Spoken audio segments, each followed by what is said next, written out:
जय श्री राम। तन मन बचन उमग अनुरागा, धीर धुरंधर धीरज त्यागा। बारिज लोचन मोचत बारी, देखी दशा सुर सवा दुखारी। तन मन और वचन तीनों में प्रेम उमड़ पड़ा। धीरज की धुरी को धारण करने वाले श्री रघुनाथ जी ने भी धीरज त्याग दिया। वे कमल सदृश नेत्रों से प्रेम आंसुओं का जल बहाने लगे। उनकी यह दशा देखकर देवताओं की सभा समाज दुखी हो गई। मुनिगण गुर धुर धीर जनक से, ज्ञान अनल मनु कसै कनक से। जे बिरांचि निर्लेप उपाये, पदम पात्र जिमि जग जल जाए। मुनिगण गुरु वशिष्ठ जी और जनक जी सरीखे धीर धुरंधर, जो अपने मनों को ज्ञान रूपी अग्नि में सोने के समान कस चुके थे, जिनको ब्रह्मा जी ने निर्लेप ही रचा, और जो जगत रूपी जल में कमल के पत्ते की तरह ही जगत में रहते हुए भी जगत से अनासक्त पैदा हुए।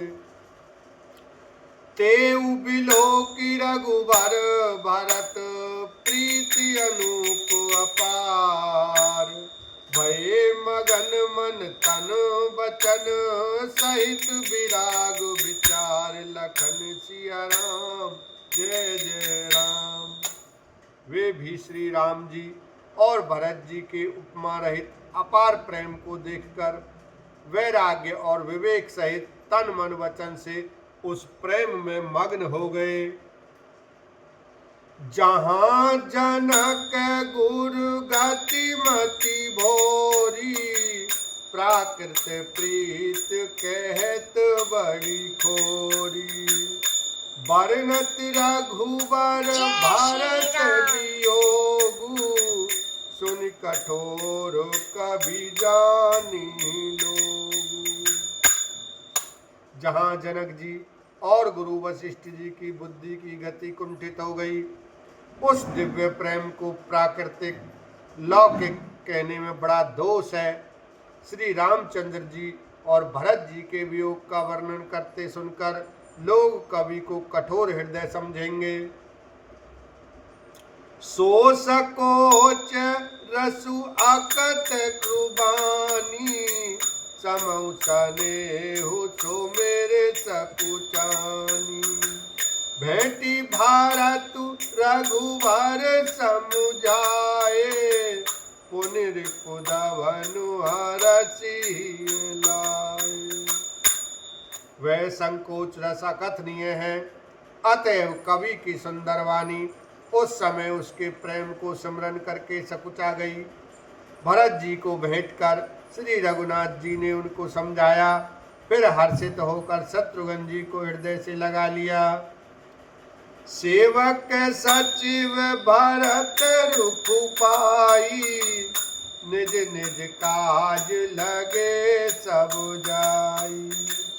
सुनि दारुण दुख दुहु समाजा, लगे चलन के साजन साजा।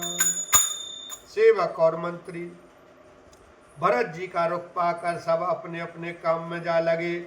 यह सुनकर दोनों समाजों में दारुण दुख छा गया। वे चलने की तैयारियां करने लगे। प्रभु पद पदम बांधी दो भाई, चले शीस धरि राम रजाई।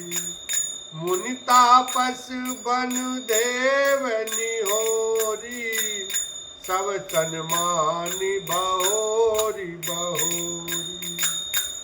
प्रभु के चरण कमलों की वंदना करके तथा श्री राम जी की आज्ञा को सिर पर रखकर भरत शत्रुघ्न दोनों भाई चले। मुनि तपस्वी और वन देवता सबका बार बार सम्मान करके उनकी विनती की। जय श्री राम। लख नहीं भेंट प्रणाम करी, सिर धरि सिय पद धूर। चले सप्रेम आशीष सुनी, सकल सुमंगल मूर। लखन सिया राम जय जय राम। फिर लक्ष्मण जी को क्रमशः भेंट कर तथा प्रणाम करके और सीता जी के चरणों की धूलि को सिर पर धारण करके और समस्त मंगलों के मूल आशीर्वाद सुनकर वे प्रेम सहित चले। सानुज राम निरपहि सिर नाई, कीनी बहुत विधि विनय बढ़ाई। देव दया बस बड़ दुख पायो, सहित समाज कान नहीं आयो। छोटे भाई लक्ष्मण जी समेत श्री राम जी ने राजा जनक जी को सिर नवाकर उनकी बहुत प्रकार से विनती और बड़ाई की और कहा, हे देव, दयावश आपने बहुत दुख पाया, आप समाज सहित वन में आए। पुर पगुधारी देईसा, किन धीर धरि गवन महिषा। मुनि महिदेव साधु सन्माने, विदा किए हरिहर समझाने। अब आशीर्वाद देकर नगर को पधारिए। यह सुन राजा जनक जी ने धीरज धरकर गमन किया। फिर श्री रामचंद्र जी ने मुनि ब्राह्मण और साधुओं को विष्णु और शिव के समान जानकर सम्मान करके उनको विदा किया। सासु समीप गए दो भाई, फिर बांध पग आशीष पाई। कौशिक वामुदेव जाबाली, पुरजन परिजन सचिव सुचाली। तब श्री राम लक्ष्मण दोनों भाई सास सुनैना जी के पास गए और उनके चरणों की वंदना करके आशीर्वाद पाकर लौट आए। फिर विश्वामित्र, वामदेव, जाबाली और शुभ आचरण वाले कुटुंबी, नगर निवासी और मंत्री जथा जोगु करी विनय प्रणामा, विदा किए सब सानुज रामा। नारी पुरुष लघु मध्य बड़ेरे, सब सन्मान कृपा निधि फेरे। सबको छोटे भाई लक्ष्मण जी सहित श्री रामचंद्र जी ने यथा योग्य विनय एवं प्रणाम करके विदा किया। कृपा निधान श्री रामचंद्र जी ने छोटे, मध्यम, मझले और बड़े सभी श्रेणी के स्त्री पुरुषों का सम्मान करके उनको लौटाया। बोलो सियावर रामचंद्र की जय। उमापति महादेव की जय। बोलो भरतलाल की जय। बोलो सब संतन की जय।